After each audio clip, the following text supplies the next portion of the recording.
بسم اللہ الرحمن الرحیم۔ پنجاب یونیورسٹی میں آج وائس چانسلر نے نہتے طلباء کے اوپر جو ڈنڈے برسائے ہیں اور پولیس نے جو تشدد کیا ہے، یہ نہ تو فلسطین ہے، نہ یہ کشمیر ہے، اور نہ یہ دنیا کا مقبوضہ خطہ ہے کہ جس میں پنجاب یونیورسٹی کا وائس چانسلر کھلے عام دندناتا پھرے، غنڈہ گردی کرے، دہشت گردی کرے۔ ہمارے بچوں کے ساتھ، ہماری بیٹیوں کے ساتھ یہ جو ظلم وائس چانسلر کر رہا ہے، وائس چانسلر اس بات کو یاد رکھے کہ یہاں پہ بہت سارے فرعون، نمرود اور بہت سارے شداد آئے جن کو اس بات کا ظلم تھا کہ شاید وہ اسلامی جمع طلباء کو کنٹرول کر دیں گے۔ وہ خود مٹ گئے۔ اسلامی جمع طلباء پوری آب کے ساتھ موجود ہے۔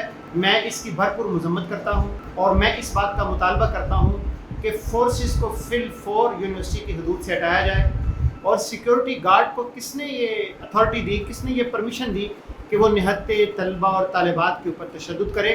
وائس چانسلر ہوش کے ناخن لے، انتظامیہ ہوش کے ناخن لے، پولیس ہوش کے ناخن لے۔ یہ طلباء ہیں، یہ کوئی دہشت گرد نہیں ہے سر، ٹھیک ہے نا؟ یہ کوئی بیرون ملک سے آئے ہوئے لوگ نہیں ہیں، یہ پاکستان کے طلباء ہیں، تعلیم حاصل کرنے کے لیے آئے ہیں، اپنے حقوق کی بات کر رہے ہیں۔ ان سے ڈائلاگ کیجئے، ان سے بات کیجئے، مذاکرات کیجئے۔